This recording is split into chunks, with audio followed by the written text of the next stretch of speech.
Today I will show you the recipe for a very special dish. The dish which I am really obsessed with. When I'm in Warsaw, I eat it once a week in our Vietnamese town. I even traveled to another part of the world to eat original version of this dish. And on my deathbed, I will order this dish as my last one. Ladies and gentlemen, Bun Cha made on a charcoal grill in Warsaw, Poland. Bun is the name of a rice noodles and cha is a pork made on a charcoal grill. So today I'm using pork belly and a ground pork meat. But first we have to make the special marinade for this dish. So I'm using my very special Vietnamese knife. So first let's chop the shallots quite finely and a little bit of ginger. Don't bother, you can cut it together with the skin. Few cloves of garlic. And now I add a little bit of oyster sauce. This is actually quite sweet. And we have to add some fish sauce, the sauce that I really love. But still we can add a pinch of sugar. Now let's mix it all together. I add half of the marinade to the pork belly. I rub it really well, and the second half to the ground pork. Now we have to mix all the aromatics with the pork. And now let's form the cutlets. It's really easy to form these cutlets. First you make a bowl, just squeeze it hard and now make it flat. It doesn't have to be thick, something like this is fine. Just make the edges square and it's ready. And now we can start grilling. First thing, guys, it's really important to use charcoal grill. That's how they do it in Hanoi. Not in every restaurant, but the best Bun Cha I've had was made on a charcoal grill. So right here, I have two heat zones prepared on this Kamado Bono grill. On the right, I have extremely high temperature, and right here, I'll be searing the cutlets and the pork belly. Later, I will move it to the left. Here's slightly lower temperature with a deflector, and on the right, I will make a sauce as well. Let's start grilling. So the pork belly looks really amazing right now. Let's flip it to the other side.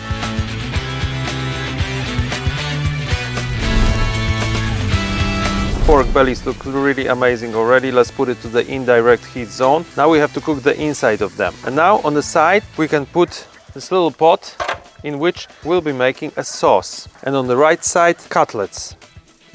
The cutlets are on the grill already. Now let's put some sugar inside our pot.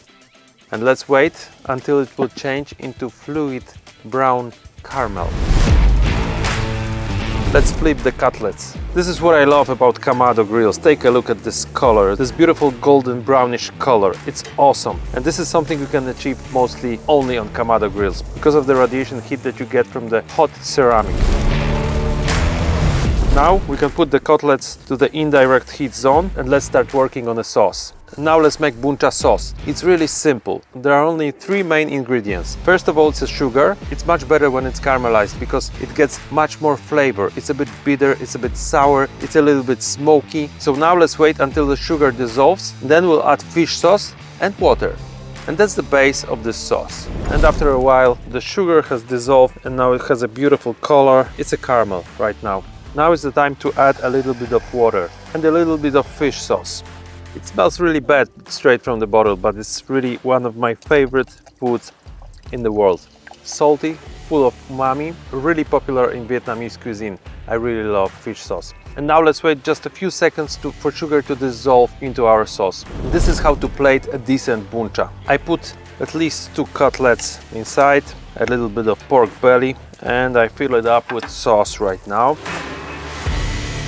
And now we put a little bit of Bun noodles inside the bowl. The idea is they serve it cold, so it's supposed to be lying next to your broth. And each time you eat it, you put it in a hot broth and eat it like they call it a salad. Additionally, you get plenty of herbs. I have no idea what I have over here. I bought it in a Vietnamese store. So each time you take a bite of some pork, make sure you add plenty of these amazing herbs. Vietnamese people have no idea what's the name of each herb. They usually say it's some kind of green vegetable when you ask for it. And a chili, always on the table. You add it and at the last moment. It's really important for me. And a bit of garlic.